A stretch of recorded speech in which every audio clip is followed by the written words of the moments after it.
How you handle your lawn care impacts our water and air. In 1 hour, a gas-powered mower produces the same amount of pollution as a car driven 100 miles. Gas-powered lawn equipment harms our air.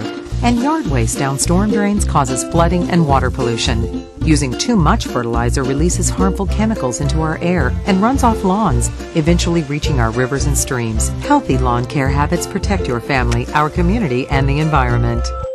Healthy yards for healthy communities.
Hello, hello.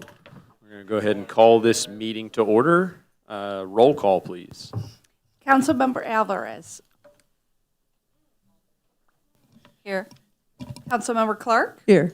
Councilmember Salinas. Here. Councilmember Click. Here. Councilmember Saper. Here. Councilmember Bailey. Here. Councilmember McGrone. Here. Councilmember Fitzgerald. Here. Hey, we have a full dais tonight. And now we're going to do the Pledge of Allegiance led by Councilmember Alvarez.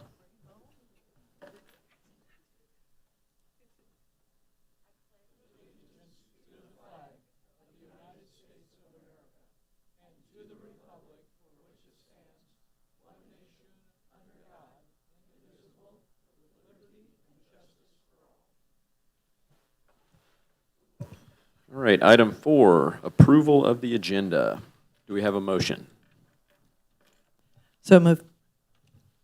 Second. All in favor? Yes. Aye. Opposed? Motion passes.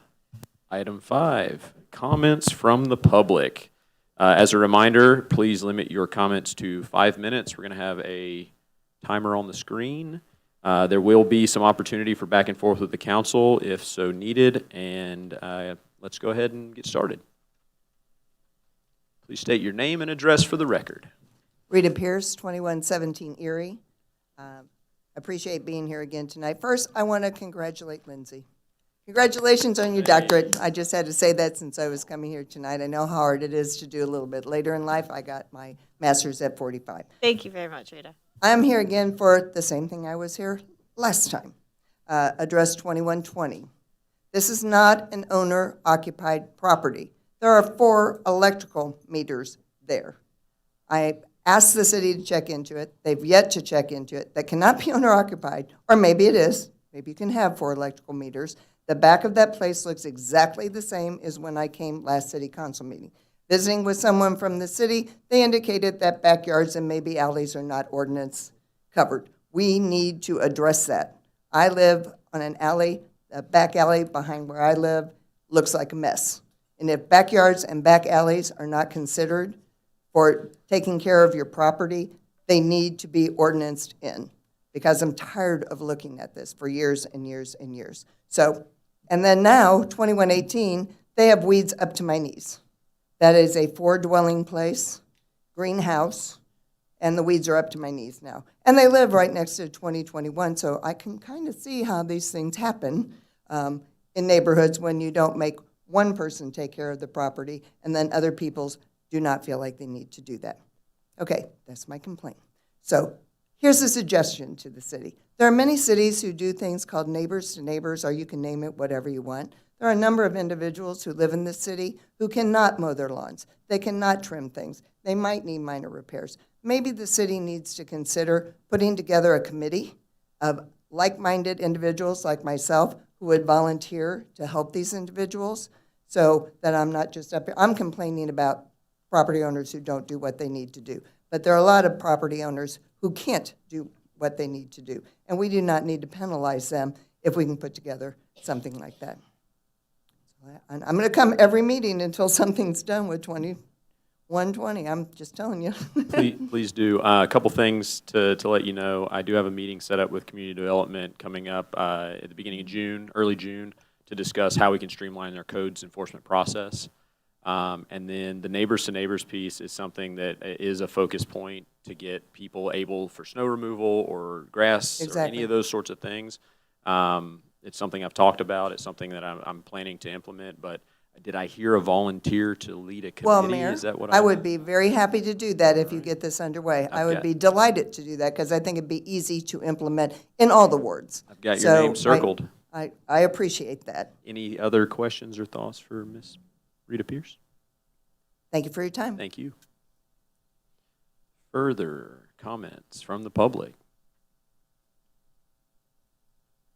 I believe we had a business presentation this evening.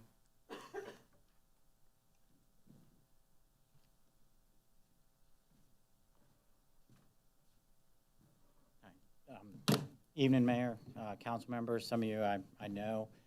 Who's in charge of the presentation? Because I know I got a presentation. We got it on a laptop. Okay, right it's on here. the left. Okay. Yep.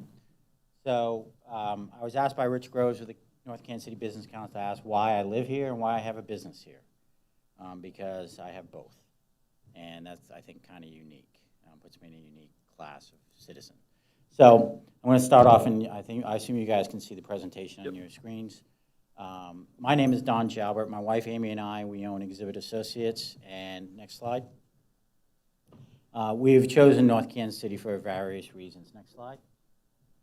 I started here in Coventry, Rhode Island, a little ways from here, and took a very circuitous path to get here. So next slide. And I ended up in Northgate Village.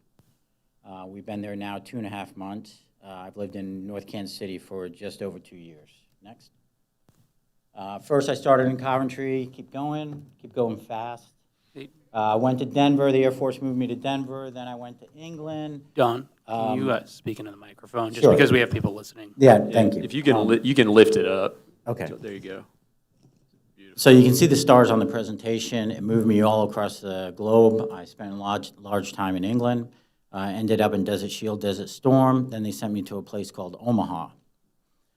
From Omaha, I joined corporate America, moved around Jackson, Mississippi, and then to Overland Park, Kansas. While there, a very important event, I ended up as a defense contractor in Afghanistan. And to put your timestamp on Afghanistan, I landed the day they killed Osama bin Laden. I think everybody remembers where they were on that day. So, next. So, personal brief background. Up in Omaha, I met my wife. We have 2 daughters. Next slide. Next. And here's a more recent photo of them. The one in the green is a veteran of the Marine Corps. She is continuing her schooling. The other one is an accountant, CPA, with a Big 4 accounting firm. Next. I started off at high school, again, real quick.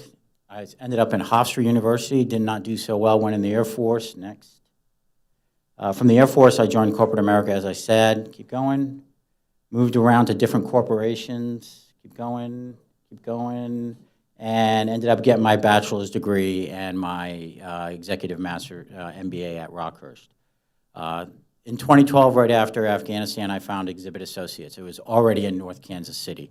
This is the company I founded, that it was founded. I bought it in 2012 because a software guy, that was my background, deserves to be in a trade show business. This is Exhibit Associates today. The logo, next. And here's a quick map for understanding. We're over in Bedford, and during the COVID lockdowns, I challenge anyone to find an industry that was more impacted by the COVID lockdowns than the trade show business. So we downsized, and now we're over behind Flex Fitness. And we chopped our size in half. The yellow star, for those who are very familiar with North Kansas City, that's the Oxbow. We moved there about 2 years ago when it first opened. Fun place to live, highly recommend it. We were empty nesters, and now we live in Northgate Village, as you can see by the second yellow star. Next slide. One of the reasons we moved up here, next. Sunset at the Oxbow. This was my view. It was tough living here. You got to listen to the bands at night from Paul and Jackson, F325. I think they would play pickleball 24/7 if allowed. You can see the planes landing at downtown airport. And if you know where to look, you can also see my business from this viewpoint. Next. Also, the commute was we had a 25-mile commute every day from Overland Park, and we got tired of that. As empty nesters, we moved into the Oxbow. Next. We also enjoy, a long commute is not the only reason to be here because of the restaurants. Next, keep going. Tito's, Christina's, Sail Away, Chapels, Call Sign. Everybody's familiar with them, but it can't be the only reason you're here. Give me one more. We also work out. We Zone 6, Flex, and the Y. So there's a lot going on in North Kansas City. It's an unexpected small town. It really is, buried in the Kansas City metro area, and we've been so honored to be here for the 2.5 years that we lived here. Why? Because of the location. Real estate, I think the 3 words are location, location, location. And you can see where you can get to very quickly from North Kansas City. And most people don't realize that. It's here, and it's got a great small town feel to it, and I really do appreciate that. Next. Why have a business? And I actually wanted to say, why have a business in North Kansas City? But really, I ask myself that every day, why have a business? And it's because of the organizations on this slide. I know some of them are represented here in the room. Every time I call someone from City Hall or interact with the police department, the fire department, or North Kansas City Business Council, I feel like they're there to help us win. Whether as a resident calling in to get water switched over, or filing a police report, or the fire inspections that happen at our facility. I always feel like the people here that we deal with want us to win. And I think it's never, whenever I make the call, it's never, I feel like I'm inconveniencing someone. They're there to help, and I really do. I think that's very impressive. So next slide. So what does Exhibit Associates do? I mean, we're just a small company in a very small town in Missouri. But what do? This is what we do. Next. We got the timer going off. Oh. Make sure she cuts that real quick. Yep. So I'm done? Yeah, that's no, you go ahead and finish the presentation. Appreciate you. We got the hype reel for Northtown. Sorry. Let's hear about This is what we do. Trade show booths. Take a look. Just there's about 10 pictures there real quick. I was going to burn through them. Lobbies, keep going. Double-decker trade show booths, little displays, awesome lobbies, organization everybody's familiar with, Negro Leagues Baseball Museum. And this is our bane of our existence, the Milken Center for the Advancement of the American Dream, which is in downtown D.C. That is consuming my life right now. We installed June 20th. That's it, real quick. Why? Because I've seen the worst, and I really do appreciate Northgate Village right now here in North Kansas City. Next. Thanks. Thank you. Questions? Any questions or comments? Awesome. Thank you for reminding us why it's so great to be here. I appreciate it. Thank you. I would love to stay. My mother-in-law's in town, so we're going to go take care of her right now. Absolutely. All right. Appreciate Thanks, you. guys. Nice to see you guys. Thank you. Any further public comments? Seeing none, we're going to move on to the consent agenda. Is there a motion? Motion to approve. Second. All in favor? Aye. Yes. Yes. Opposed? Consent agenda passes. Moving to the regular items. Item 13.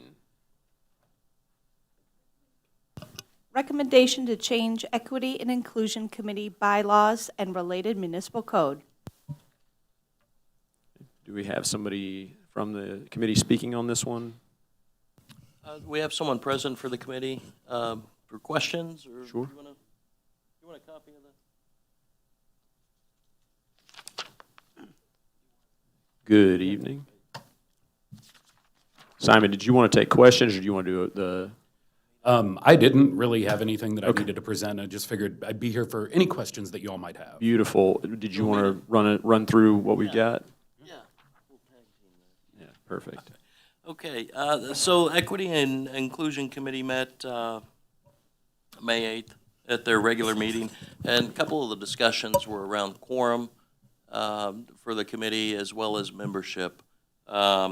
Really, the basis of the membership was times when it was hard to find somebody from the council member's ward, finding a way to open it up to an at-large if someone couldn't be found. In that case, the committee talked about a 1-month period, that maybe that council member, if it's I'll pick on Ward 3. If it's Ward 3 and you can't find anyone after a month, then you can look outside the ward for members for the committee. There was a stretch. What was that? It's happened a couple times, but when there's been the council has had a hard time finding people to be on the committee. So that was part of the discussion last week, but the other part of the discussion was quorum requirements also because of right now the city code says 5, and that's representative of the way the council is as well. But the committee talked about it was 51% of the members appointed, if I remember, for that. So they had much more discussion, and I've got their recommendations in the memo.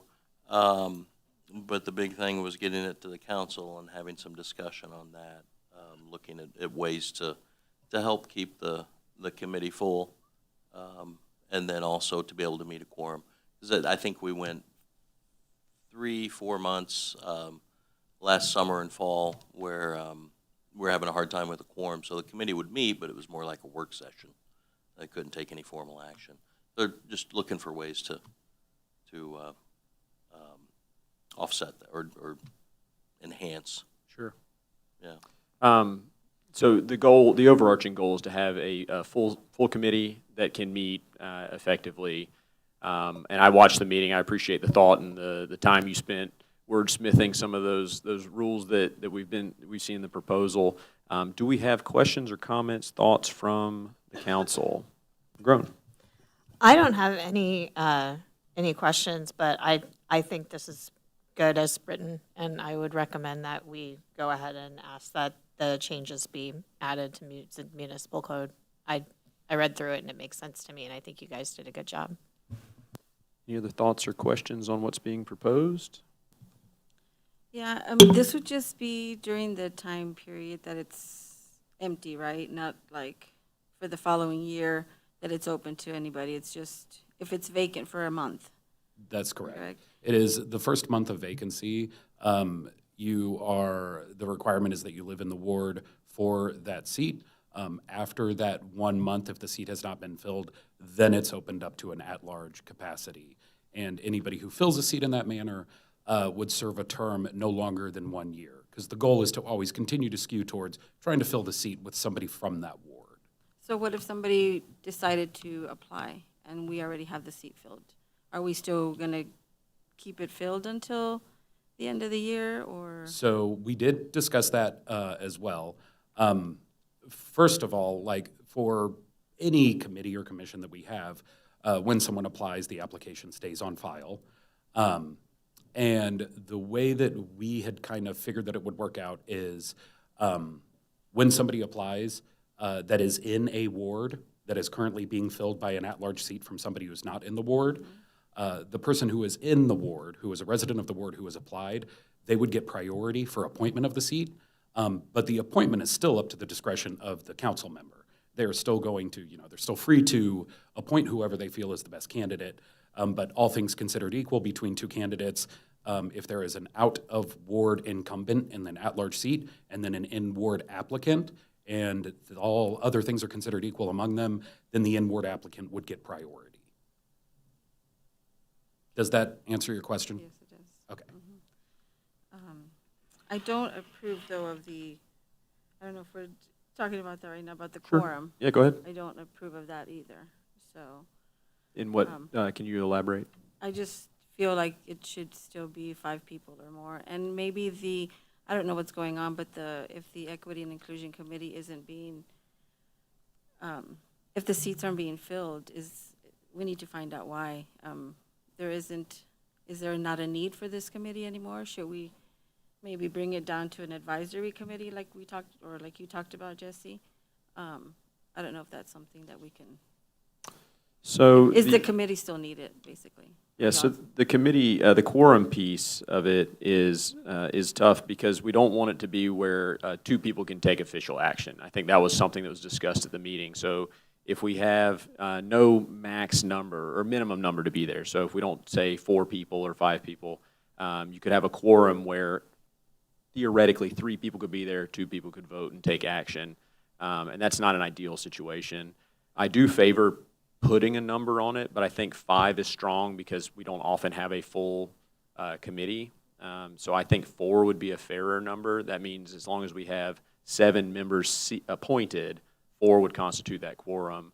And I know that was kind of kicked around a number of different ways during the meeting, but I'd be open to other council input on that. Mr. Saper. Some of the thinking at that time was that the new appointment procedure would really take care of most of the problems. This is just a backup based on the experience we had for maybe 3, 4, 5 months. Sure. When we couldn't get a quorum. So it would rarely, I cannot envision it being actually used if we go ahead with changing the appointment process. Because that opens up Sure. the entire population of North Kansas City. potentially, if we cannot find someone. And the fact that it's 1 month may seem a little short to look for a candidate, but that means that you don't want to leave it vacant for more than 1 month. And of course, council members can be looking for replacement 1, 2, 3 months before the expiration of the term anyway. Right. Where I worry about the lack of a quorum is most of these, I think actually all of them expire year end. And so they're on a rolling 2-year basis. But if we have a number of out-of-ward appointees, we're going to land where a number of seats come up year end. And then we might be looking for those 1 month periods where we can appoint out of ward. Currently, we have 1 applicant on the stack. And that's an applicant in Ward 3. So if we hit a year end and 1, 2, and 4 need somebody, so my plan as seats are approaching is to forward the applications to those who would be making the appointments in those wards. But right now we have 1. So we either need to drum up more interest, we need to point people to how this is an important committee, it makes a difference, or we need to find a way to fill those seats. Otherwise, I think the quorum piece does play in. Councilmember Bailey. My understanding is the proposed language is going to actually match how we as a council function. If we are down, if let's say Ward 1 falls off the map, we would not need to have, a full 5 members, a 4-member majority would rule. So I think in that it keeps with that. So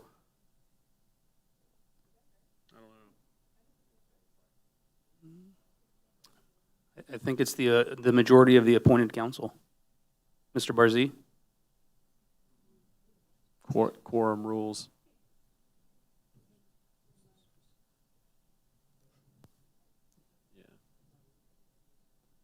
Yeah, I mean, that's a tough one to answer on the fly, I'd imagine. It's 5, a majority of the Elected. number of positions that are on that, what you've established to be the size of the committee. So a quorum, if there are 8, the quorum would be 5. Yep. But if there was only That's a 6, majority of would it. it decrease? So if I got Mr. Saper and Ms. Click to, come over to the good side of Ward 2, and we had not yet filled those slots, would the quorum decrease? No, still be the same. The language that they adopted for the Equity Inclusion Committee mirrored the way we operate here, and there were 8 seats or 9, is it 8?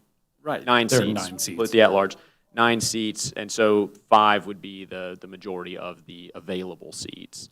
I think I favor having 4 as an absolute minimum to hold a meeting, but that's up to further discussion. I think everything in there as far as meeting for a quorum, but setting a base minimum of 4.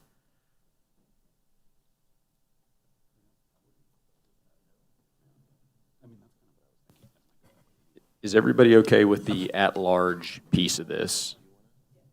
Okay, I'm seeing a lot of head nods for that. So then it's the quorum piece.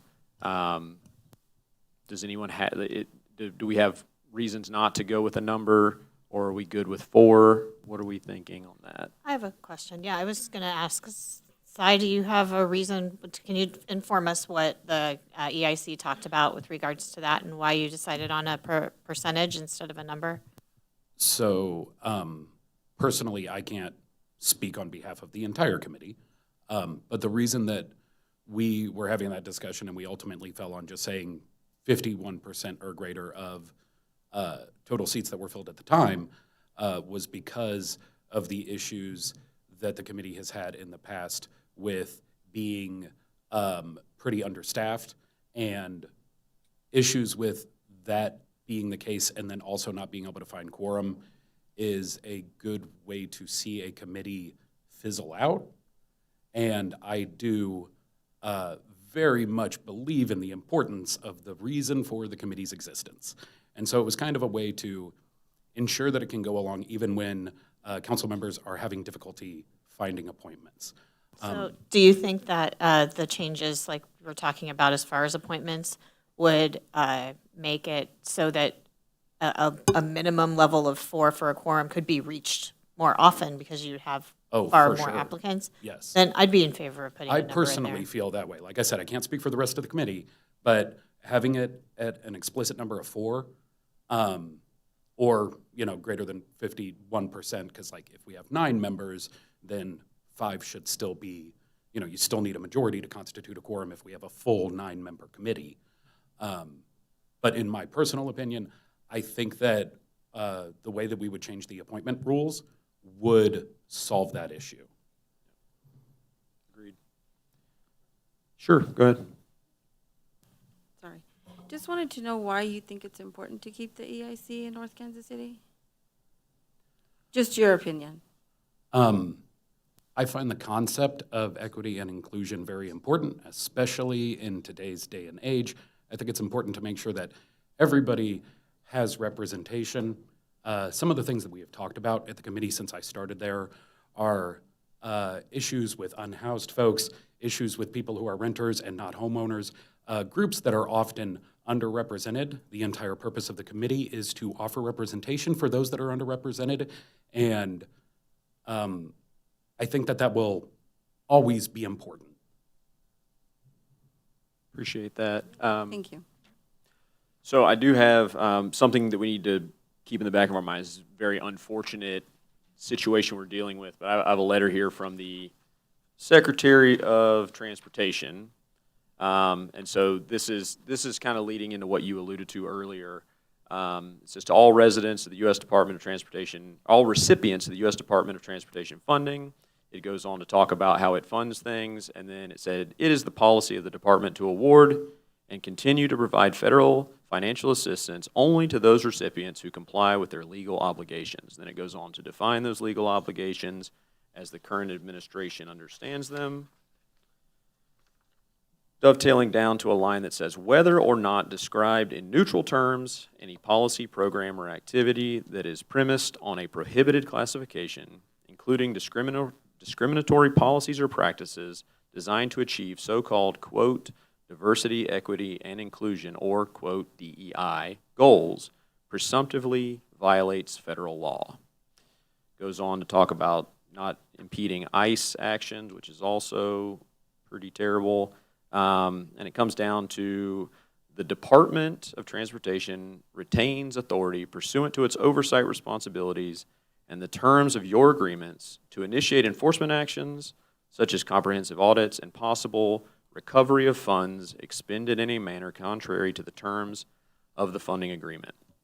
It's effectively a letter threatening to pull funding, not just to pull it future funding, but to claw back existing funding.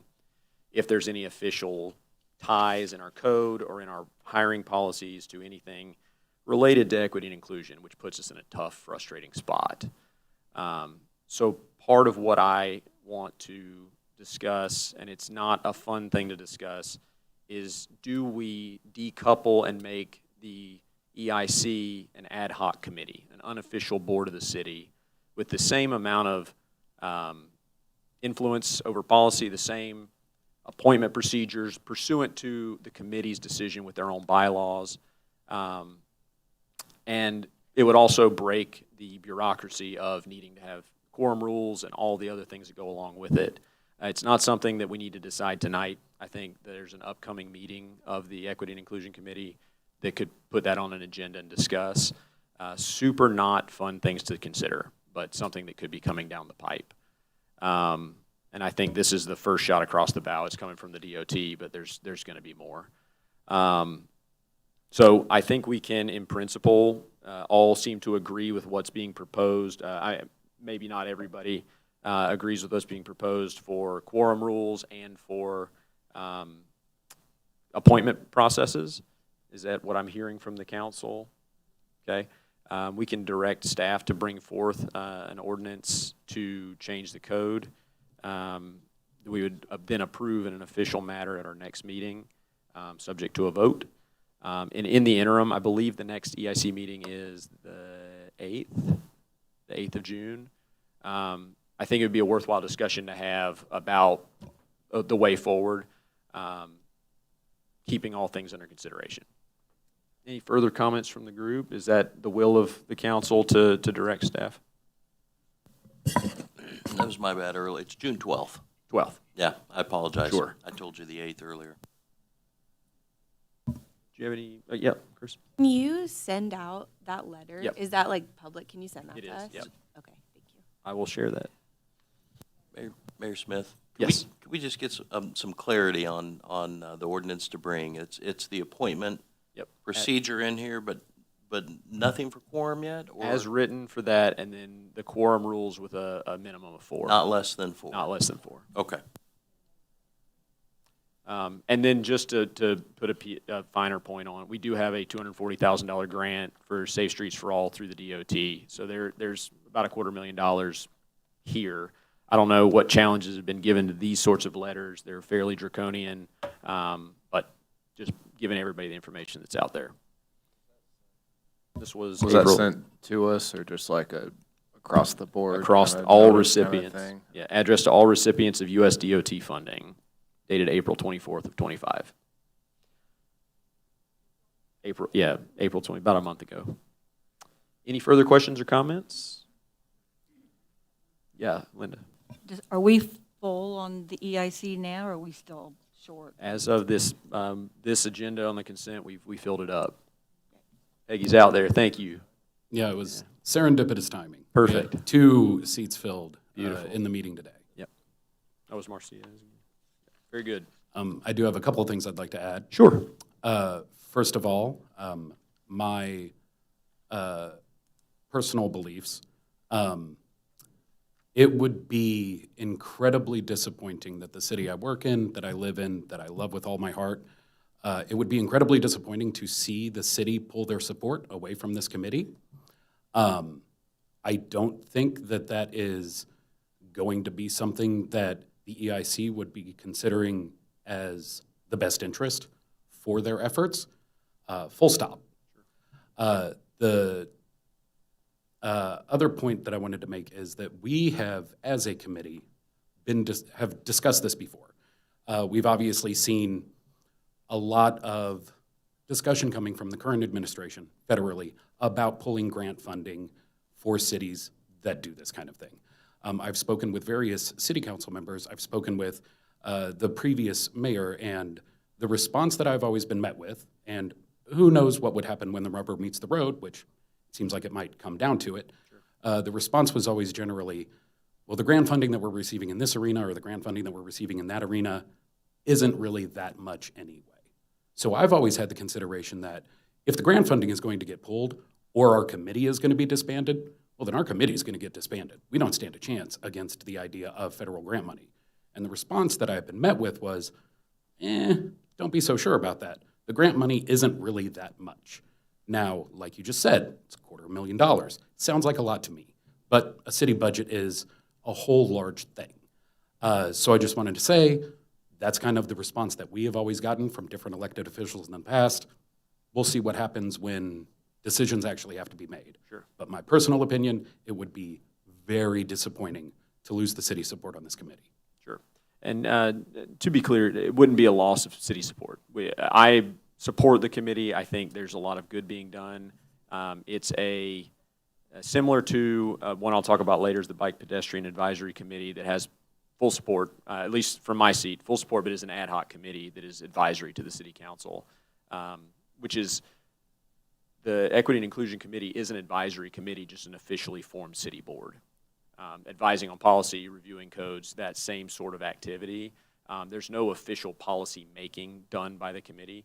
So it would share the same role, it would just be in a different legal spot. But it feels different, I understand that. And so I think that's why it's important to have the committee discuss and land on something to recommend. I would be interested in the ways that it's actually different and not just how it feels different. Sure, sure. Because Now, this is not about feeling. Sure. Any further questions or comments? Thank you very much. Oh, I did also want to say thank you to Tom for showing up to the last committee meeting so that we can get some insight from a council member's perspective on trying to fill a seat. Yep. Mr. Saper was there too. Well, I mean, thank you to Anthony, who is always there and very supportive of us, and I will always appreciate. All right, thank you. Thank you. All right, do we have the direction we need at the staff level? Good. Moving on to item 14. Finance Department update.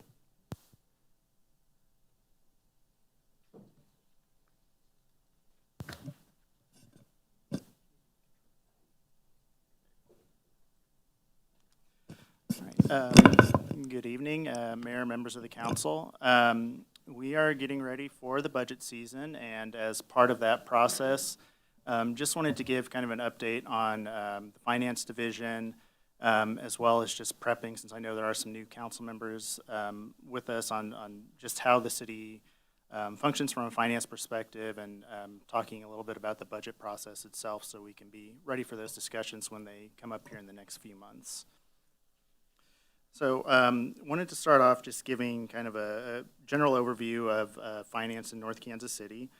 So we run on a fiscal year of October 1st through September 30th. That runs the same timeline as the federal government. So when we look at the two big things that finance does throughout the year, one is the audit, which is a look back at the previous year, and that starts really once the prior year ends in October, and we usually present on that in February or March. We also do the budget, which is a look ahead to the next year, and that's what we're starting discussions on now. But we also do a lot of other things. So annually, we process business licenses. Our heavy season is in January through March, but we do that throughout the year as well. Another thing that lines up with the budget process is we present the water and sewer rates to the council for discussion, as well as the property tax levy. So we usually present the water and sewer rates in the summer when we discuss budget. The tax levy has a very short timeline. We get information from the county, and then we have to turn that around through the state to give it back to you by the end of September so that we can adopt those rates. Monthly and daily, these are the things that finance departments across the country do. So we do our investment, banking, we do utility billing here. We also, do monthly reconciliation. Daily, we do the accounts payable and receivable. We prep the pay ordinance and just do the general accounting. But we also are the primary customer service for the city as well. So anytime you call in to the city, you're going to get someone from the finance division. So we have a very knowledgeable, well-rounded team. I do have April Jones, who is our utility billing supervisor. She's so interested. She's gone through the Citizens Committee. She's here tonight. And she's done a lot of great things on the billing side, which I'll highlight in a little bit.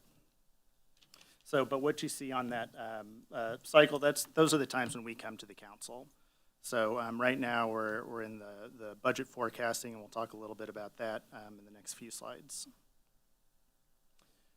But how the city does budgeting and accounting, we do it at the fund level. So government budgeting operates within separate funds, not just kind of one book like a business does. So we have a lot of different sources of funds that come into the city.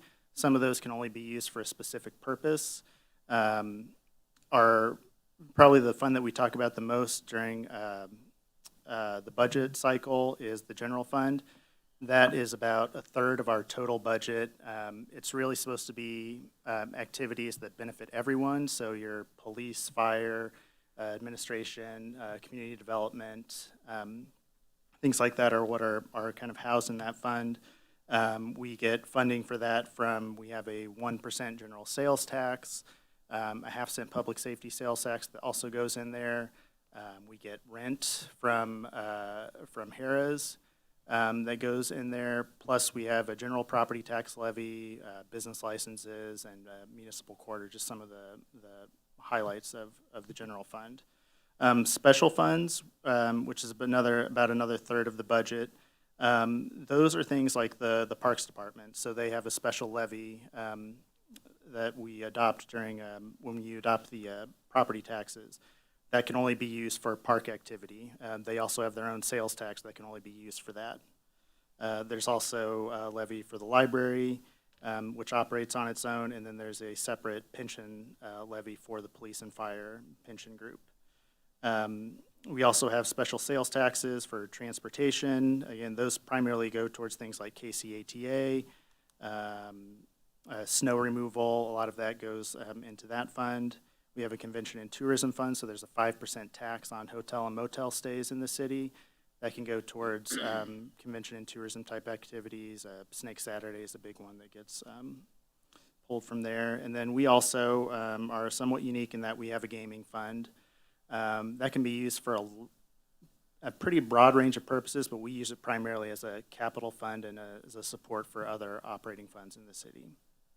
We have 2 TIF funds, which we'll talk about throughout the year. That's the Northgate and the One North TIF. But then the separate side of fund accounting is we also have things that are called business-like activities. So these are things that are basically run like a private business and are self-funded through user fees. So the 2 large examples that we have here, we have water and wastewater utilities. So you set the rates for those, but the rates for those support the functions of those divisions within Public Works. 2 other ones that we have that are managed by a third party right now, the community center and the fiber, those are also considered business type activities from an audit perspective. So just looking at the general fund, so I highlighted a couple of these before. We really do have, I think, a pretty diverse revenue stream that comes into the city, and that's good, especially when you have some more volatile things like sales taxes that can go up and down year to year. Property tax is very stable. Licenses and permits have been very stable over the last few years. And then our rent from Harrah's, you can see that constitutes about 17% of our total budget. But sales taxes, we have, as I said, we have 2 sales taxes that go into the general fund, and they're a little over a third of our total funding in the general fund. When we flip that over to look at how the general fund is expensed and where we allocate those resources we get in, you can see payroll and benefits constitute 80+% of the general fund. You know, we'll say it a lot throughout like the Citizens Academy, and anytime we get the opportunity to speak on this, I mean, government is a people-powered business, and you need people to run a lot of these functions. So if you go and look at any budget across the country, you're going to see kind of similar numbers to that, at least on the general fund side. This is something that a lot of cities are seeing, where you have people take up the majority of that space. And when you look at department breakdown, again, you know, public safety is there are 2 biggest departments from a people perspective, and they're both housed in the general fund. So you can see that those are about 75% of our total funding, but we also have administration, as I mentioned. We have an economic development. We have interdepartmental, which covers things that no one department runs. So a lot of our citywide utilities, trash service is through there. And again, as I said on the previous slide, this is what you're going to see in just about any city you look at across the country. When we pull back and look at the citywide revenues overall, kind of what I was seeing on the previous slide. So the general fund is about a third. The special revenue funds, which can only be used for specific purposes, are about a third. And then water and wastewater constitute about the other third. One thing I will say about like the communications, which is the fiber fund and the community center, basically all the revenue from that comes from the gaming fund. So that is supplemented by transfers from the gaming fund at this time. We've done a lot of work to try and pull back the amount that the gaming fund provides to other funds, so we really have actually lowered the amount of transfers. We're really just down to the community center and fiber as needed to support those functions. And then when we look at citywide expenditures, you'll notice a big jump from personnel, payroll and benefits. Now it jumps to capital, and that comes a lot from you know, our water and wastewater utilities are capital driven. So almost, I think about 80% of those funds are capital, and then you look at the gaming fund, that's also primarily capital. So when you look at the city overall, it's people and capital that are our primary expenses.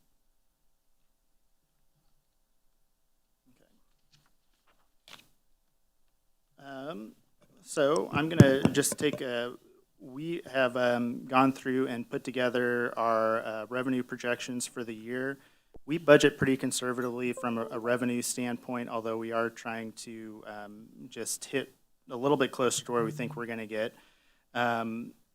Mostly, a lot of our revenues are fairly stable. So sales tax, I'll talk about it a little bit later in the department report. We are up about 5% right now, which is good, but overall, over the last couple of years, we've remained pretty stable, and we get a lot of fluctuation month to month when we compare to the prior year. So I'm counting that as stable right now, and probably will keep it in that category for a while. Property taxes are probably about the most stable thing. You'll hear this when we talk about property tax. We are limited to a CPI adjustment on property taxes. That's coming from the state. There's something called the Hancock Amendment, which was passed in the 80s. A lot of other states did it at the same time, where they really limited the growth of property taxes to just match in the state of Missouri, it's a 5-year CPI. On the property tax piece, do we yet have our arms around how many seniors qualified for the freeze that the county issued? I know we know the Northgate number, but beyond that, that's going to be a pretty decent drag on property tax revenue. Right. We meet annually with the assessor's office in June and July to kind of go over our book of work. So we'll have a better understanding of what could qualify kind of around June, July. Our hope would be to put those projections in the proposed budget. Okay, thank you. Kind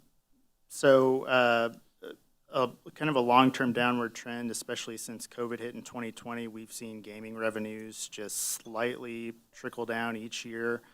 That's something we're keeping an eye out on. We have a fairly sizable fund balance. I don't know if you remember from the previous slide, we had expenditures of $96 million and revenue of $60 million. A lot of that is because we have built up a pretty high fund balance in a lot of our funds, including gaming. So we have over a $30 million fund balance in there that is just built up over time. That's really tied into a couple of big projects that just Technical difficulties. Oh. Well, as it stands, those were really the last charts that I had. We're back.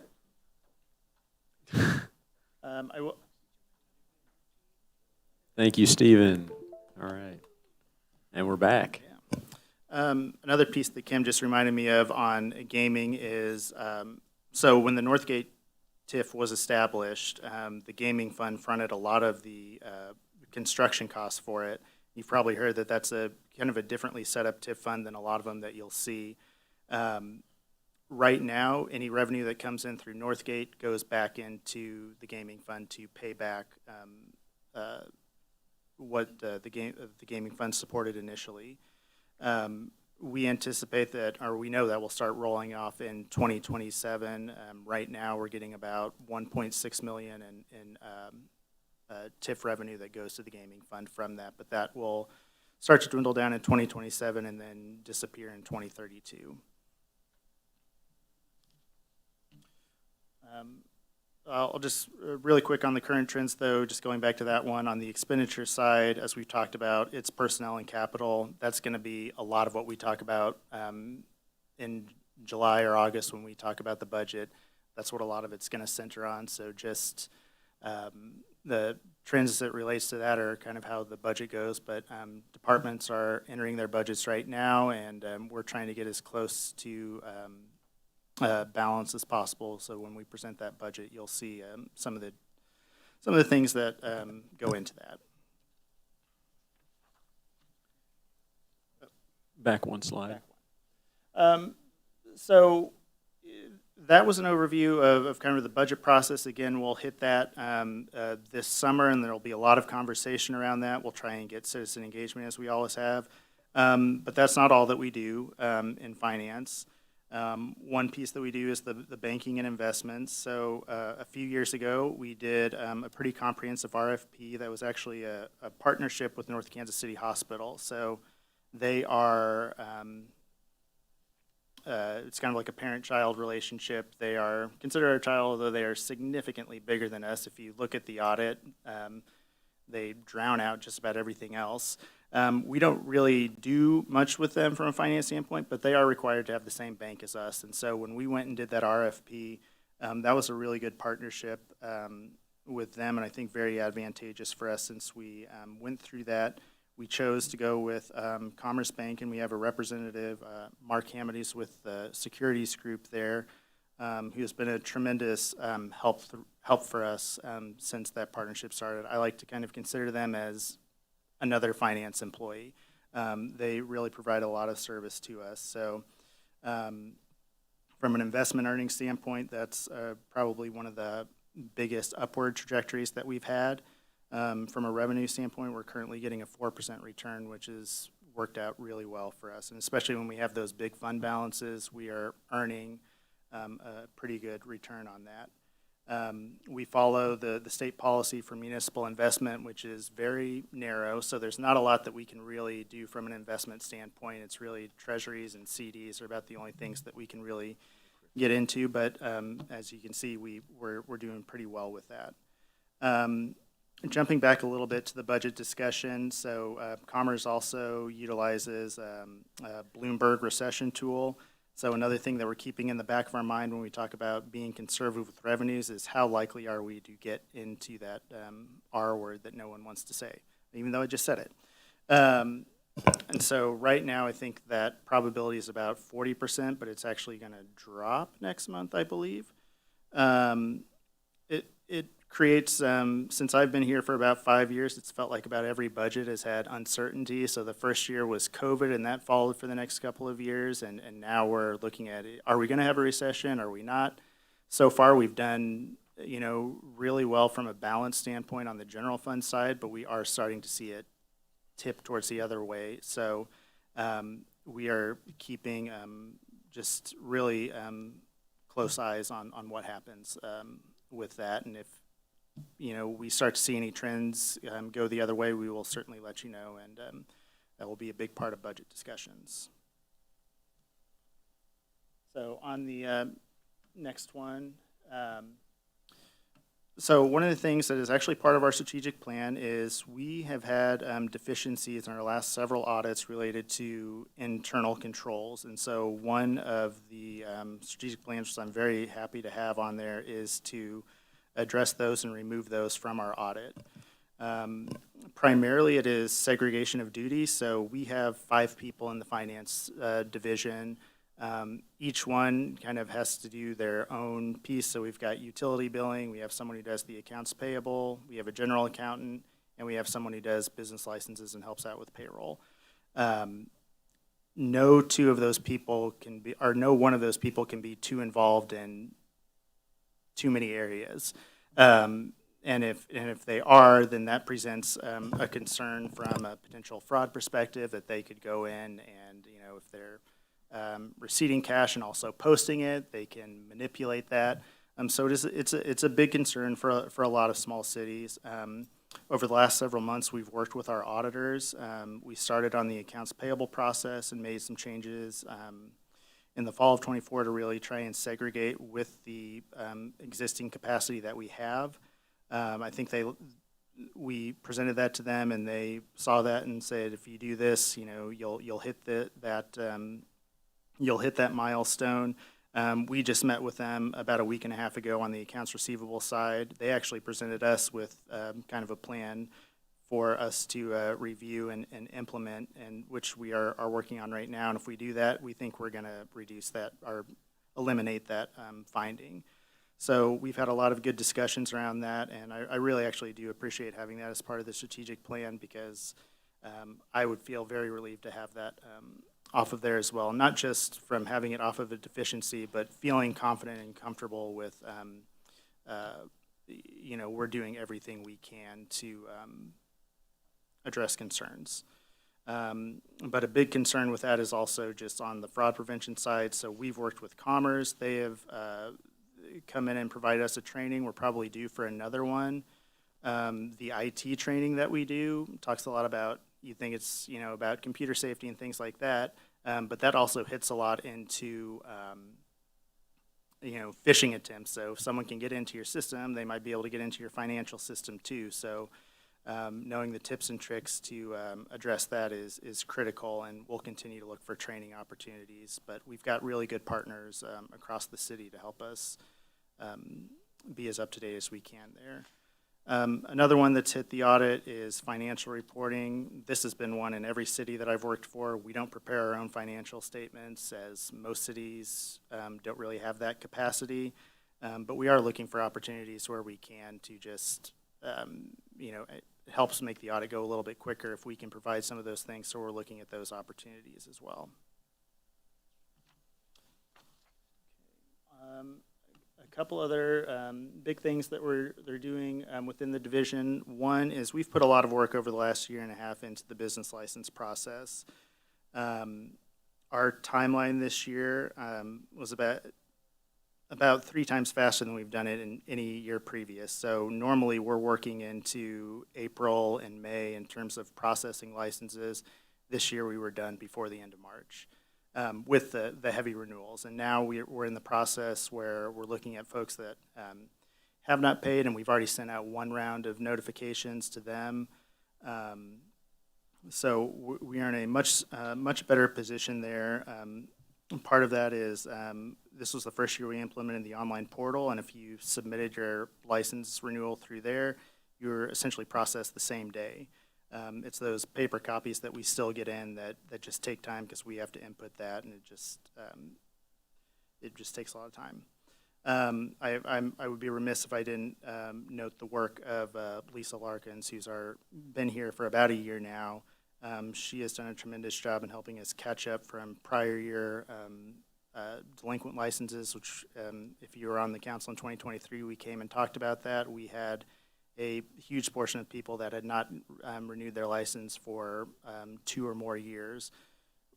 We're now at the point where we've issued citations for that group after we reached out individually to each one of them. We've got about 15 citations that we've issued. All the other ones have come in and paid in full. And so it's been a long year and a half. We've met just about every week with our service provider, Intergov. They've been really helpful with us to kind of turn this around and make it a really, I think, positive part of our division. We will be coming back to you as we've gone through this over the last year and a half. We've looked at our penalties that we have in the code, and we've got some changes that we want to make that just make sense. It clarifies some of the things. Also looking at potentially doing kind of an internal appeals process right now. We send it to the prosecutor's desk, which is not very popular with really anybody. But a lot of other sections of our code have just some opportunities for a more formal appeal before we hit that point. And so we're looking forward to presenting that to you as soon as possible. Jumping over to utility billing. We have a number of different payment options, and so a lot of these have been in place for a long time, but I just want to mention we have, e-billing. You can pay by text, you can pay by phone. ACH is probably our most popular, where you just set up your bank account and forget it. And then we also do, traditional mail bills. Right now, those are postcards, but April, who's with us tonight, she's been working for the last several months with our utility billing provider to provide a full-page bill. And that really opens up a lot of opportunities for us. One, it answers a lot of questions that we get about utility bills each month, like someone saying, I've never had this high consumption. Well, now you can go back and look at the last 2 years and see, okay, well, yeah, in June of last year, I also had pretty high consumption. My memory's kind of short, and that answers that question before they even need to ask it. It also opens up the opportunity for more communication opportunities with the community. So by doing that, we can add in flyers and other information. We've already talked with Kim. Probably our first one will be on billing options for residents. But we're really excited to push that out. We're just kind of gathering the equipment right now. We're going to do it all in-house, which will be a cost savings for us. But you can look for that over the next couple months, and we'll certainly provide an update when that is ready to be pushed out. Friday was the last day for residents to do the winter sewer averaging. You could still probably, if someone wants to do that option, they can still submit it to us. we're pretty flexible. It's a pretty easy thing to update. But if you don't know what that program is, it's essentially we freeze your the consumption of your sewer bill for the winter months. So normally, a lot of folks do not use as much water in the winter, and so they have less consumption, and they use a lot more in the summer with sprinklers or pools or things like that. So a lot of that stuff doesn't go into the sewer system, so you can take advantage of that usually, unless you have a leak during the winter time, and sometimes we've caught that where it's not been as much of an advantage. But that is an option that we have in the city. We sent out mailers for that back in April, and we've gotten a pretty good response from that. Hey, Nick, real quick, let me put a fine point on that for anybody watching. If you use outdoor water in the summer, if you water your lawn, if you have a pool, if you're using any significant quantity of outdoor water, you're very likely going to come out ahead selecting that winter water averaging. It's hard to understand reading the text of that letter sometime. If you're using outdoor water, that's likely your selection to come out ahead. Sorry, go ahead. Absolutely. So those are a couple of division updates. I think the next slide just shows an example of what that bill is going to look like. Again, just a lot more information that can be presented. This will also be mirrored on the e-billing side too. So if you get, if you choose to do the e-billing, you'll also see the same stuff, including if we have any flyers or anything like that that we put in. Those can also be attached on the e-billing side. Saber? Will you still be using the same mailing service that has been erratic in the past? So that is the post office, which we don't really have a choice. But, I mean, one of the things with the postcards is that those would oftentimes, I don't know the mechanics of it, but those were a lot easier than just your envelopes to get lost. So by having a more standard piece of mail, it's less likely that it's going to fall into the same dark hole? Yes, dark hole. That's perfect. Yes. So that's another thing I probably should have mentioned in the last slide is that just hopefully, and we'll see. We're pretty flexible. I mean, but we've had people come and tell us that they've gotten their late bill before they got their regular bill. So it's something that we're used to. We get, you know, half a dozen calls every month with a similar story. We will kind of give them that reminder that you can sign up for e-billing and skip the whole process of that. But if it's, you know, your first time, we'll usually cut you some slack, but just there are options there. Councilmember Bailey? Would there be the opportunity for either a one-time incentive or a small monthly, 25 cents, 50 cents to just not mail it out to get people to sign up for e-billing? It's been a while since we've had those conversations, but I think we're kind of limited as a government entity from doing some of that. But at the same time, that doesn't prevent us from just kind of still pushing for the e-billing option and just putting the word out there for it. As someone who's put a lot of postage out there, it's expensive, so Yes. just trying to save wherever we can. I'd say right now we're about half and half, so half use either the ACH or e-billing option and half are still physical copies. I'm going to actually pass it over to Mike for this next one, and he's going to talk about some requests that we have. This is something we threw in there, given Nick's presentation tonight, but as you can see, it's Budget Committee and then Finance Committee. With the budget season, we're already in full swing. In fact, we're starting to get in the requests from the departments. We sent everything out to them, and they've got their requests back. But Nick and I have been talking about having a council member or two on a budget committee that and not necessarily, meeting every single time we meet with the department heads, but as we get the first draft together, having a presence from the council to kind of go through it with us and help understand it, but also the perception from the council, the perspective. That's the word I'm looking.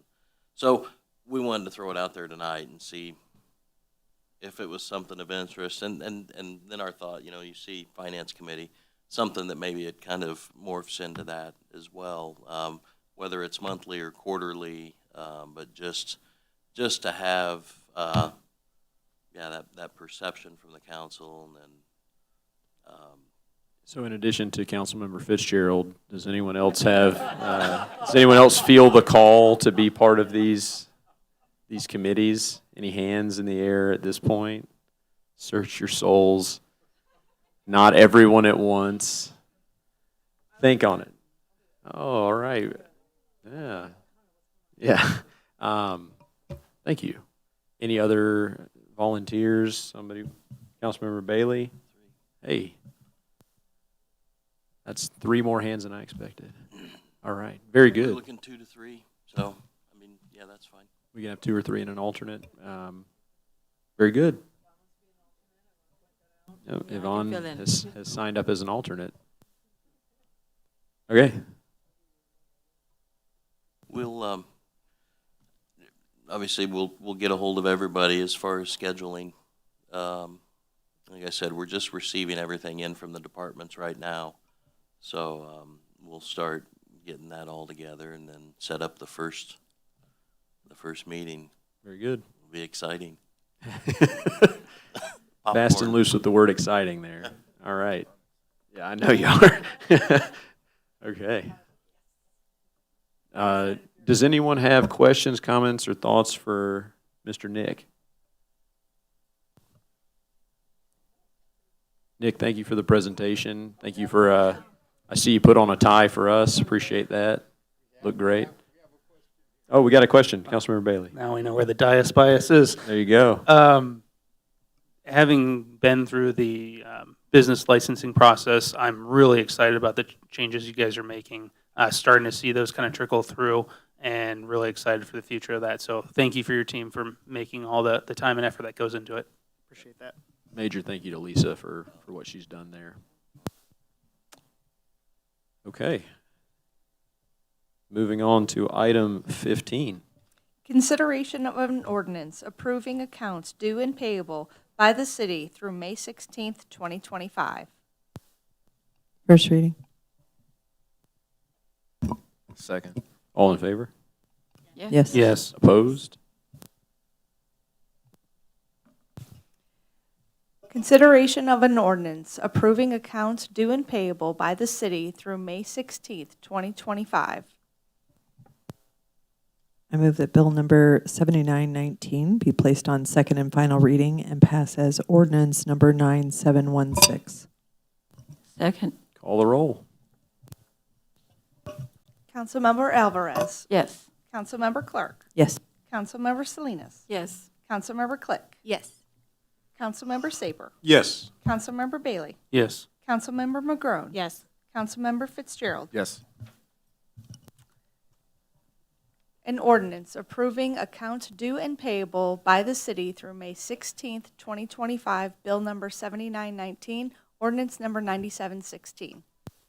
Beautiful. Moving on to item 16, staff comments. And I have asked, I don't know if everyone's teed up for this, Mike, but I've asked if staff members can give a little talk about what they're working on. We've got the department reports, which are excellent, but for the public benefit and for some of us who may not have read the entire packet, little verbal walkthrough. They are ready. See, and excited. Very excited. Yeah. Before they jump into it, I'm going to point out I got a couple questions earlier or before the weekend about the budget report and sales tax. So just our sales tax, as it's reported, lags 2 months behind everything. It's because we accrue it back to the month it was spent in the city in. So in theory, what we receive in May was spent in March.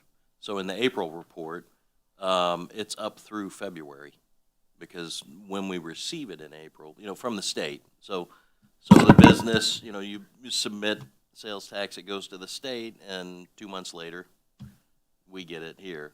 So it accrues back, but that's why if you notice the difference for sales tax especially, there are one-offs where where you might see, for instance, property tax, we get almost all of it right off the bat. So that jumps, like we're really doing great when our target might be, the first or second month, little things like that. But sales tax was a question I got, so I just wanted to point it out again that, so we'll get the remnants of our sales tax for the fiscal year 25 budget in November. The way it's accrued back. Yeah, very good. Is there Clear a as way? mud. Is there a way to tweak that report where it doesn't look like we're in a $2.8 million sales tax hole, so that when we're looking at the variance, it tracks kind of along with what we're expecting to see? Yeah, I mean, we could, this report specifically, no, I mean, this comes straight from our system. Sure. But a report could be created to where, I mean, you could look at it that way, or I can also just kind of put a star or some verbiage outside of the sales tax percentage that says, this is our target for that. Sure. I mean, Yeah. Well, without trying to add too much work for myself, this is actually a pretty common question, and we used to do basically almost like 2 years worth of accruals at the end of the year before, so that we could show how much we were receiving. It didn't really make much of a difference from an audit standpoint, but it did show like what those first 2 months we were getting in our accounting system. I can look. It's more of a refresher course for me on how my predecessor did that, because she had the same questions come up from council. Yeah, from a governance standpoint, it's tough when you're. I'm used to seeing budget variance report. We're like, this is what we expected. This is where we're at, and here's the delta. Here, the delta doesn't actually matter. It's 2.8 million, but we're not really that far behind. Right. That could be something we also look at. Correct. As far as the monthly department report. Yep. But we can look at both. Sounds good. Yep, thank you. So, rest of it, you have the reports. We'll point out the YMCA, the membership is still very successful. I think we're at 9,700 for April's. Our portion of April memberships keeps climbing. We are going to reflect that in the budget for next year. But people are loving it. So with that, as you mentioned, the department heads are going to hit some highlights from their reports. I'll start out with fire department. Then Yeah, the go best to- gets to go first. I got the worst report, though, I will say that. There's a lot nicer than mine. Wanted to touch on the training. First of all, down on 32nd Street, we have the levee gate, those stop logs. We do training on that twice a year, and usually in the spring and the fall. And they did a bunch of, they go up there and they train and they put it up and tear it down, things like that, which was just in time for, and last night we got pretty close. So that was good. Anybody have any questions about that? I mean, I want to explain it for those that may not. Go ahead. Yeah, I appreciate that you guys are doing that training. That is the lowest point of the levee, our most vulnerable spot, plus the runoff from the hillside is starting to fill that ditch, which we're looking into. But just wanted to say thank you for being out there doing that training. How close did we get to the top of that? I'll be honest, I didn't, he was looking at it, I was on the phone with him, he said it was getting close last night, and then they never called me back. Yeah, I think it was not 6 inches or so, and they probably would have had to go up there. Okay. What's that about? Yeah, I was gonna say, there's two lines, there's two thresholds, we hit the first one, but did not have to activate the stop log gap, so. Wow. It hit that first marker where we really started to watch it, but then it started to come back down. It really depends on the rain and where the rain is really heaviest. So not so much in the Rock Creek watershed, but more so right over the city, which helps, but there can always be the opposite situation. Sure. Appreciate it. And to elaborate on that a little bit more, for those of you that may not know, the street where the bridge goes across, the street is lower than the levee. And so what we do is we put what they call stop logs in there. And I think we build it up about, 36 inches or so? About that, yeah. 36 inches. And that way it's at the same level as the levee is going across there. If it gets higher than the levee, then it's going to come over anyway. So, but that's the way we do that. So thought I'd touch on that. We do, I thought I'd bring up one of the programs that we do. We did 70-plus participants down at Standard Arrow Fire Extinguisher Training. We do supply, we do that on site. We have a portable,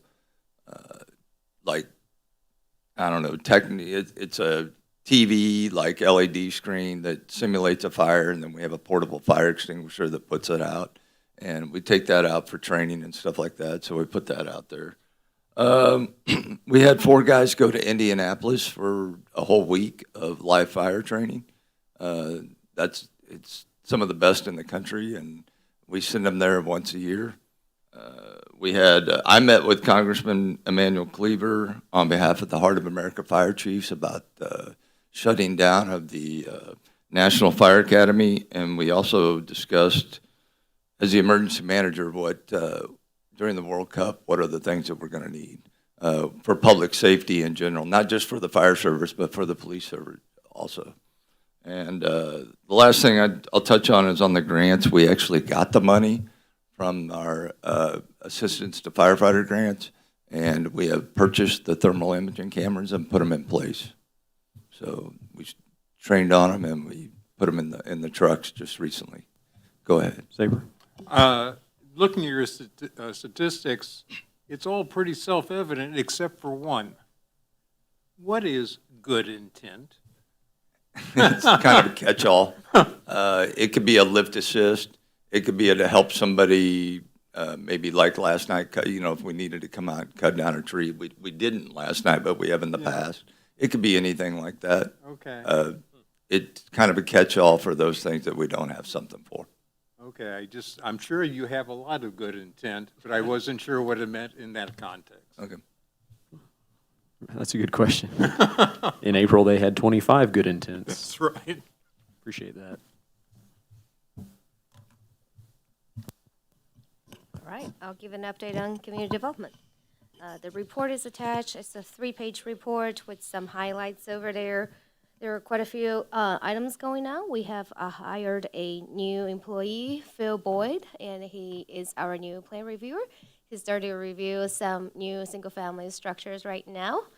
He's very detail-oriented, and he's also in the training with all the city codes. So if you see Phil, just say hi to him, and if you ever had any question regarding your properties, feel free to give us a call, and likely you'll meet Phil. And then we are also continue working on the demolition for the old Perina Mill. Right now, the second metal silo is largely down. We just received some pictures from the fire department. I'm sure that's one of the good intent. We appreciate their help. Also, at the same time, we have already touched base with our structural engineers, trying to get an update on what is the stability of the structure and what is the suggested next step overall. So if you drove on the highway, you will see something different, and if you saw something different, that's usually a good indicator. Continue going. We have quite a few different permits going on. We continue working with the North Kansas City Hospital on some remodelings, and we have made a video for a day in the life of the Community Development Department. It is embedded link in the PDF format and the digital version. So if you have a minute or two wanting to enjoy some music before going to bed, that's always a good option. The second page laid out a little bit of the statistic of what's going on with the community development. As you can see, the overall permitting for the first quarter, I would say, quarter and a half now, are generally down a little bit, but with one exception that we do have the long-term rental registration has been stabilized. You see 0 for this particular month. That was because most of the long-term rental registrations are required to be done by the end of the year. And usually when we process, there's usually a month or so, and then send out notification, that's another month, and to remind people. So typically, what I'm saying is by March is whenever the rental registration is completed. As you can see, this is a good indicator that most of those are registered. But if you ever see any activity that you have concerned about, and it's always a good idea to check with Community Development Department and report to us, and start with a question of, do they have a rental registration with the city? and we'll look into that. I have seen a few of them that they have never registered with the city, and that's where we will send out letters and ask them to go through the registration process. So don't feel hesitate to contact us if you want to be anonymous. We'll try our best to protect the information as much as possible. Moving forward, there are some updates on the grants. Like the mayor mentioned earlier, we did receive the Safe Streets for All. The city was notified in 2024 that we were awarded with a grant worth $240,000 with this local match of $60,000 to do a comprehensive action plan to help the city understanding our overall community safety regarding to the street grids and all the needs that are necessary moving forward. So we had a kickoff meeting in the past week, and you will see some public engagement opportunities moving on. I've reached out to some community leaders regarding the involvement for a task force. If any of the council members are interested, please let me know. We're still recruiting task forces from people. Moving forward, also we have getting to the end of the planning sustainability places for the Missouri River North Trail Plan, and you will receive a report and update through a presentation here shortly, not shortly, in the very near future to see what this plan generally covers and what we want to move forward. Unfortunately, the Heat Island study at this point has been placed on hold due to the funding dynamic changes. Part of that has something to do with DEI phrases, and so we're hoping we can be recategorized and move forward in the very near future. Other than that, InterGov and online permitting is something I want to highlight. We're following the steps of the business license that we are working very closely with Tyler, working on the online portals for permitting. We have got our first set of tested out. After the overall Tyler project update by the end of this week, I think we're going to start pushing those online permits out. The first round, what we were hoping is to do the over-counter permits. So this way people don't have to come to the city. They can apply through the portal anywhere they wanted to do so. And of course, you have options for different payments. Part of that is if you do choose the credit card payments, I believe there is like a service charge just like everywhere else, but you can always do the other options as well. So that's some highlights. I think I'm taking too much time. Anthony, here you go. I'll just jump back through my report and start from the beginning there. The only thing that I have to add, we did submit the annual report for the American Rescue Plan. That was actually, at least how we're seeing it right now, that's the final report that we have to give for that. We've dispersed all of the revenue that we received, about $936,000. I'm open for suggestions if there are any other finance stats you want to see, but you know, a couple of years ago on the utility billing side, we did change up a little bit how we did that and gave more notice. One of the things that we did there was we do door hangers about a week before we hit the shutoff date, so that we can give a little bit more notice to folks that would be on that list, and that has really cut down our numbers significantly. So we used to do about 30 to 35 a month, and now we're down. It was a little bit more last month, but we're down to single digits, 5 or less most months.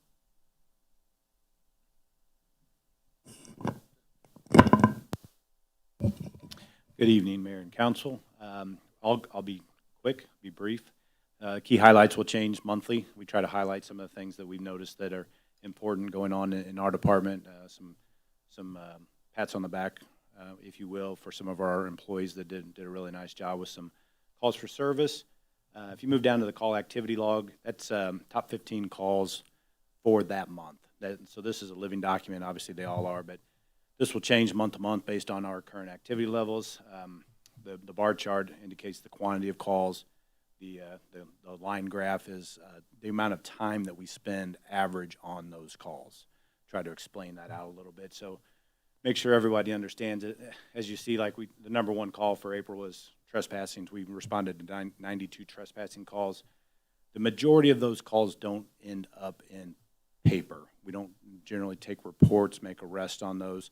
Most of the time, the calling business, calling property owner of the trespassings just wants the person to leave. And once the police show up, that generally happens a lot quicker than it does when they're trying to do it. So sometimes we have to make an arrest, sometimes we have to take reports, but that's why you see that big variation. And then on the other extreme spectrum down there, you see parking violations is 22.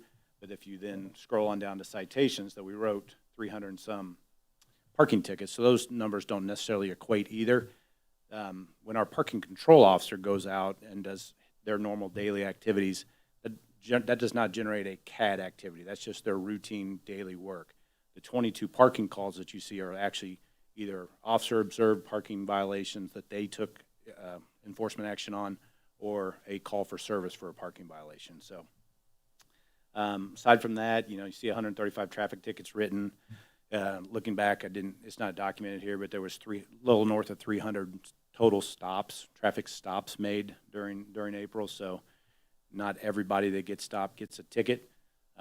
Sometimes people get more than one ticket when they get stopped. So that's how those numbers compare there. So, and then all the cute dogs and cats and everything available for adoption at the end of the report. If you haven't visited our animal shelter, please do. If you're looking for a new pet, please come and visit and adopt one of our lovely animals. That some of them have been there for a really long time and would like to go to somebody's home. Any questions for me?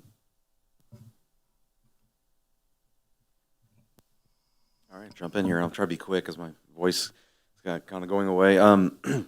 So my goal here with this report was to, the headers kind of highlight different lines in the budget. So a lot of times, especially during the budget cycle, you hear a lot of, here's the plan for this, here's the plan for that, but it's a very brief, quick statement. So the idea here is to kind of maybe break that down a little bit more so you can identify things from the budget into this report that kind of helps explain them a little bit better.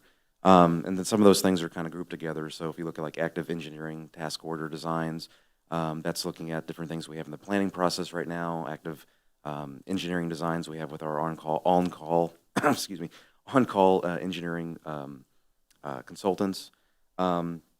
Getting down into like drainage, sidewalk repairs, that's on page 4.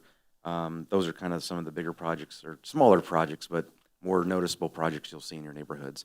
Sidewalk replacements, things like that, ADA ramp upgrades, different ADA push buttons, different things going on at intersections, things like that. So again, just kind of wanted to call out certain things you might see or notice going around, just kind of give them more detail, but also highlighting some of the bigger projects or some of the more interesting things like the source water protection plan, different committee things we have going on, which is like this is looking at protecting our water source, what is developed around the water treatment plant, what should we restrict, what should be changed. We're actually going to have a public meeting coming up on that soon, and looking at adopting, bringing to the council an adoption of a protection plan that kind of limits what can be placed around our water wells for, again, the idea of protecting what comes out of the aquifer.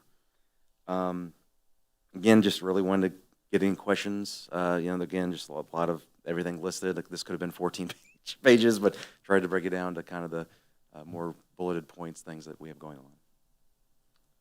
Saber? Can you elaborate on this ingredient sulfate issue?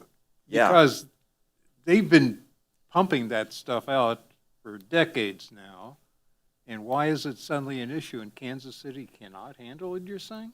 Yeah, so Ingredion's one of the older industries in North Kansas City. They've, by some accounts, might even predate the city a little bit as corn products, and then National Starch, and then now Ingredion.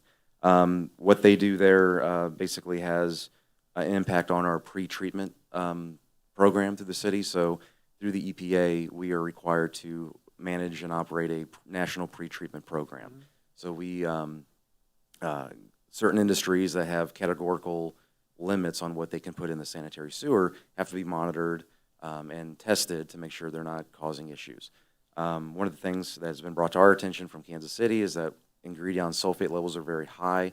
What that can do is create a sulfuric gas in the sewer system that can start to corrode that.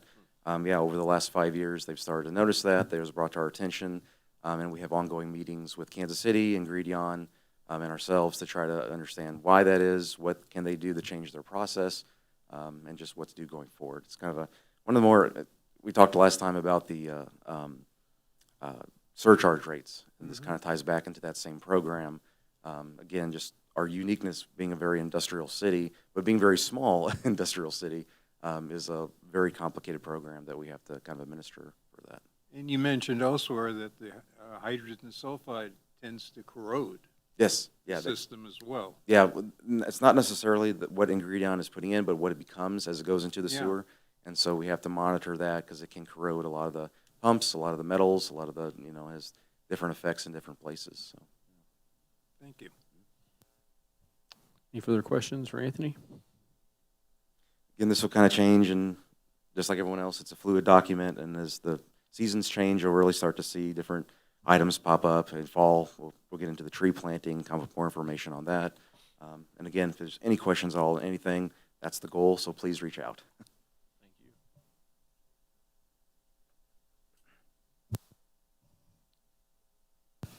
Just a quick note that MoDOT will actually be hosting a public meeting at the YMCA on May 27th from 4 to 7 p.m. They'll be discussing the replacement of the northbound 169 bridge. That will have traffic implications for our community. So please come out and learn all about it. Repeat that time.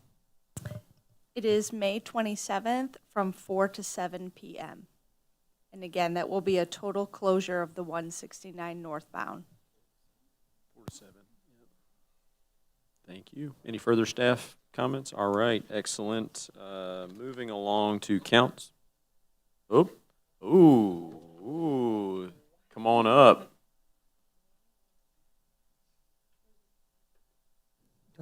Yep. It says it's on. Can you hear? Oh, okay. So I wanted to share that Deg Park, weather permitting, will be opening on Saturday. We're also less than a month away from the Arts in the Park Festival, so that'll be June 13th and 14th. And then we also issued the notice to proceed on our full-size basketball court. So it's in the works. Very good. Thank you. Okay. Any further staff comments? No. Okay, we're going to move on to council member comments and liaison reports. We've kind of overlooked this whole liaison report thing, so I didn't ask in advance, but if you are a liaison to a board and you have something to share, please do. We'll start with Council Member Alvarez.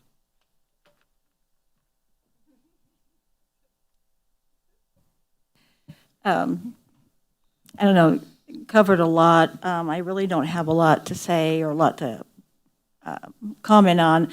I do want to comment on the street department. They did an excellent job during the storms. I saw people out cleaning the streets. Just to add, I saw one of the police officers pull on one of the big tree limbs out, helping some residents in the area. So it's a joint effort, and I think our city does a great job of handling that whenever there's a storm or anything in our city. So we're just really fortunate to have them. That's all. That's it. Councilmember Clark. Councilmember Alvarez, you're a champion. You've gone 3 times in a row. She thinks that I orchestrated this, by the way, which maybe I did. No, I wish I had that kind of power. But you're doing a great job, and I'll have my time next month, and you can poke me. Okay, congrats to Dr. McGrone on your achievement. I want to say that again. Thank you, Simon, Marcia, Peggy, and other members of the EIC for volunteering your service to our community. You have my support. Let's see. Shout out to my mailman. He makes sure I get my bills. I always get my bills. He even lets me know if something comes from the IRS. He's like, gives me a look. And I was also curious about that. I think we were both just discussing that we might get the paper version and the electronic version.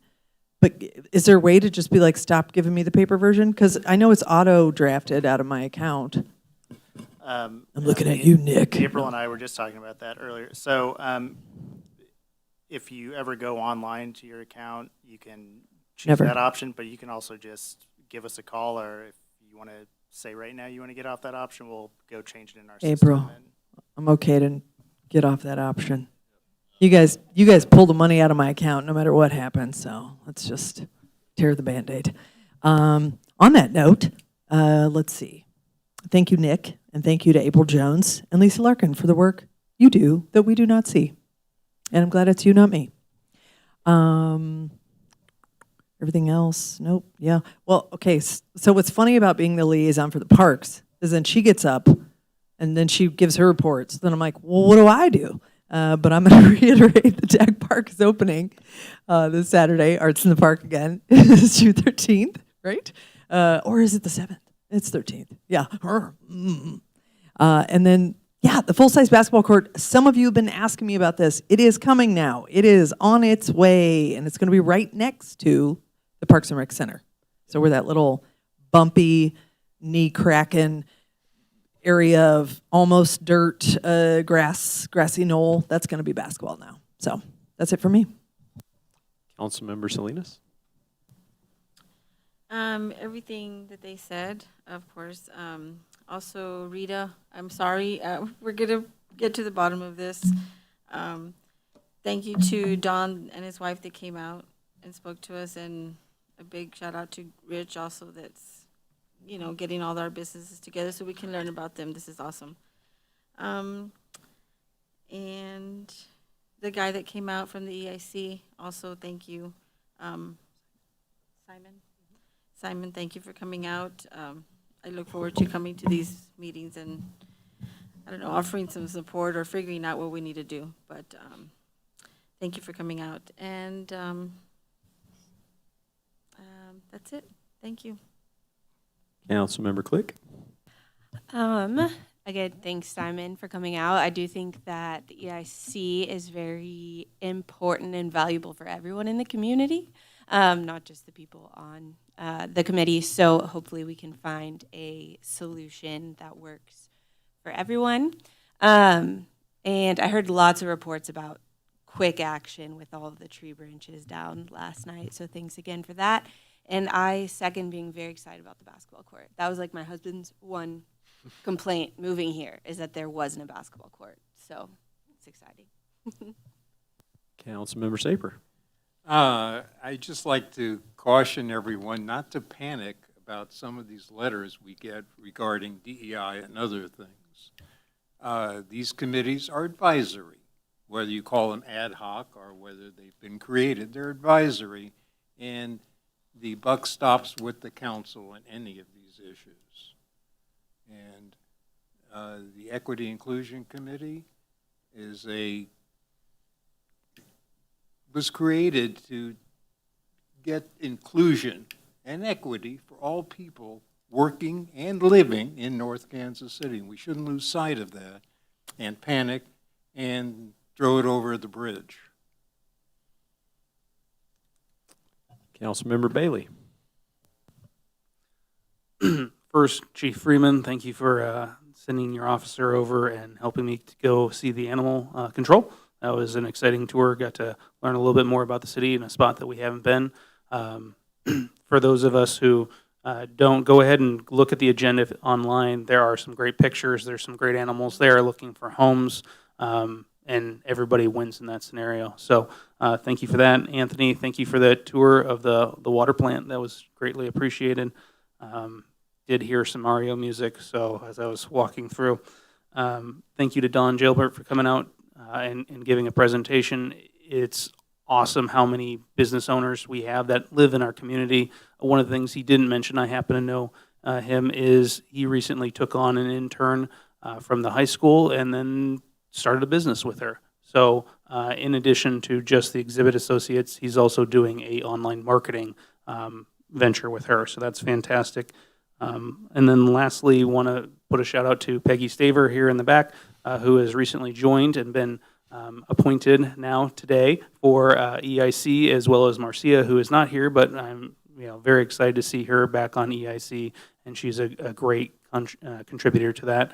And lastly, once again, congratulations, Dr. Councilmember McGrone. Dr. McGrone? I will never get used to hearing that. Okay, I'm on the library board. I'm the liaison. So the NKC Library is starting their summer reading program. It runs from May 31st to August 17th. The theme is Color Our World, And there are reading programs for kids and adults and prizes for each group based on the number of books read during the program. I think that the adult prize is like a reading light. So I've heard it looks really cool, but we didn't get to see one this time. Way to go, Public Works, on getting all the debris cleaned up. There was a big branch across the street from us that it was gone this morning. Thanks to Rita for her comments, and I'm sure city staff will be working to address those concerns. I've walked past that house 7 or 8 times this week. It's ugly on the back. It is a mess. It's a big mess. Thanks to Don from Exhibit Associates for sharing info about the business. I am constantly fascinated by the number of really cool businesses that have their headquarters here in Kansas City, or in North Kansas City. It's just the array of them is astonishing. And I want to thank everyone who participates in and supports the work of the EIC committee. I am really frustrated and disappointed that the federal government has an aversion to all things diverse, inclusive, and equitable. I don't know what is so offensive about diversity of cultures, ideas, and experiences, equity in education and opportunities, or inclusion of all Americans in our democracy. These values are not partisan, they are foundational. Sometimes what happens at the federal level feels far away, but this one is landing squarely at our doorstep, and it threatens the very principles that I think make our community such a great place to live. It's disheartening to think that we may be forced to choose between federal funding and our community's core values, especially when that funding supports projects that benefit so many. I look forward to working with the council and city staff to find creative ways to maintain our autonomy in the face of what feels like massive overreach. Hear, hear. Councilmember Fitzgerald. When you go last, most things have already been said. I guess shout out to the finance department. Thank you for putting together the presentation. There's a lot of good work going on there to keep the city running and funding coming in and people getting paid that keep North Kansas City going. All right, that brings it to me. Thank you to Marcia and Peggy for rounding out the EIC. Appreciate your service. Boards and commissions, I have threatened a number of times to make all those appointments. That is coming at the next meeting. I'm going to fill as many seats as I possibly can. We have a number of seats that are vacating or expiring at the end of May, so those will all be under consideration for the next set of appointments. Additionally, we're in the warmer weather part of the year. Block parties, let's get those going. I'm still not seeing a ton of applications come in. This is $400 to have a party with your friends, my friends. Let's do that. Let's do more of that. Number question I get asked around town is, how's it going in the new role? So I thought I'd give a brief synopsis. I've been sending out emails to the council, the governing body, kind of giving updates on what I've been working on. But I was asked, why not share that with the public? So let's go. Bear with me for just a few minutes here. So 60-plus meetings since I was elected, and I was sworn in about a month ago. So 60 meetings or so. Meeting with Clay County Commissioners, 4 of them so far, representative from the Royals, members of the development team that own a big chunk of ground here, community organizations, the hospital, other local mayors, citizens who bring forth great initiatives, and thus far every member of senior staff to get their feedback on goals and things we can be supportive with as a governing body. Dug deeply into the Clay County senior tax freeze for the Northgate TIF, and we got that passed along to the county, and I hear a number of folks have gotten their assessments frozen. Good to know that. Met with the Business Council, and we have started a process where we're having a business come and speak during public comments. As you saw, Aaron Wendell spoke about Link City, Casey Fiber, and then today with Exhibit. Piloting a few ad hoc committees, and to clarify, ad hoc would be a citizen-led, mostly citizen-led, a non-official body that directs some citizen input, some resident input, and then brings advice to the city council. One of those, Dylan's out here in the crowd, is the Bike and Pedestrian Advisory Committee. We're going to be looking to see that committee set up and advise on things like walk audits, different infrastructure things, places in our code that could be updated to help people of all modalities get around town. So thank you for that. Will be very helpful with Safe Streets for All as well. Other committees, Citizen Health Committee, where we're looking for members from around town to advise on small incremental changes to your daily routine to help with your health outcomes, and a broader mission to improve health across our community in all aspects. Other ideas: community gardening committee, new resident welcome committee, and any other committee that you feel is worth exploring. This is, again, a way to direct citizens to bring your thoughts together and then come to the council and provide some mostly fully baked ideas that we can then discuss. We've got the Crummett Beautification Committee lined out. We're going to start naming folks to that here pretty soon. Kim's going to be very helpful. Tracking the Royals updates as they fly at us. I released a statement pledging transparency in that. I did mention meeting with one representative from the team. The only statement I got out of that was that we are one of the sites under consideration. We are not the site. We're not the only site. We are one of the sites, and they are waiting on the state to decide. If you follow state politics, it's an absolute mess, and the state decided not to decide on a stadium funding bill. They instead decided to unwind the will of the voters. So we're going to have to wait. I understand a special Senate session may be coming. That will be likely a single issue to discuss a stadium funding bill. A lot of what we might see as a future process hangs in the balance there. After the last meeting, we discussed Casey Fiber and bringing that into multifamily. I sat down with Mike and Kim and some representatives from Casey Fiber to talk through possible opportunities and solutions. I learned that there's a lot of litigation in the space, a lot of blocks for us to do what we're proposing, but there are some potential solutions involving Wi-Fi and projecting it similar to what we do in Mackin Park, but out in our multifamily developments. So stay tuned for that. We're going to have some meetings here coming up. We are listening to that feedback and rapidly putting it into play. Again, a call for board and commission apps. Nominations are coming. I've got a lot of interest, particularly in the parks, the library, and the planning commission. So some of those lesser known boards, take a look on the handbook and let me know if you're interested in those. Streamlining the legal process. Tom does an excellent job for us, but we have hired some legal help. And so we're going to be looking at AI tools. We're looking at all kinds of ways to start getting everything churned out. We had the police department, the North Kansas City Police Department Foundation launch was last week. This is a foundation that will support the police department, identifying any gaps in our budget. We ask Chief Freeman and his team to project out 12 months or more of their needs. Sometimes things change, things get more expensive, funds get expended, and this foundation is a community-led effort to fill those gaps. So if you're looking to get involved with that or make a donation, speak to Chief Freeman. He can point you in the right direction. Also trained for and chaired the pension for the fire and police.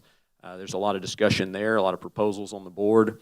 This is one of the biggest expense lines and the first check we cut as a city, so it's a really important board. Something I would encourage people to tune in when meetings are happening. We notice those up. And then finally looking for a centralized communication solution, working with Stephen, who's hanging out in the back running all the AV here, but looking for a way for us to communicate with the residents from a single source and receive feedback as well. So lots and lots going on. Happy to discuss any of that. I'm going to be setting up a town hall that will be next Thursday at 7 p.m. I'm going to put an invite out for that. Everybody's welcome. Come, have a beer, sit down, and ask all the questions you'd like. All right, that's all for me. Let's move.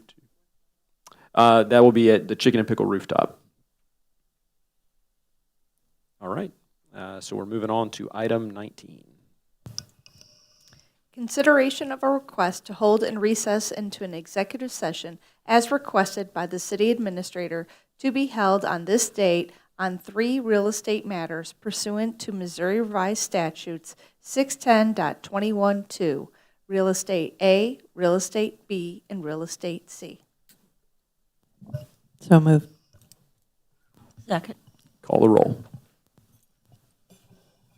Councilmember Alvarez. Yes. Councilmember Clark. Yes. Councilmember Salinas. Yes. Councilmember Click. Yes. Councilmember Saper. Yes, A, B, and C. Councilmember Bailey. Yes. Councilmember McGrone. Yes. Councilmember Fitzgerald. Yes. With this action, the city's live stream on Channel 2 and the city's YouTube channel will be cut off, and there will be no further votes or business this evening. Thank you. Thank you.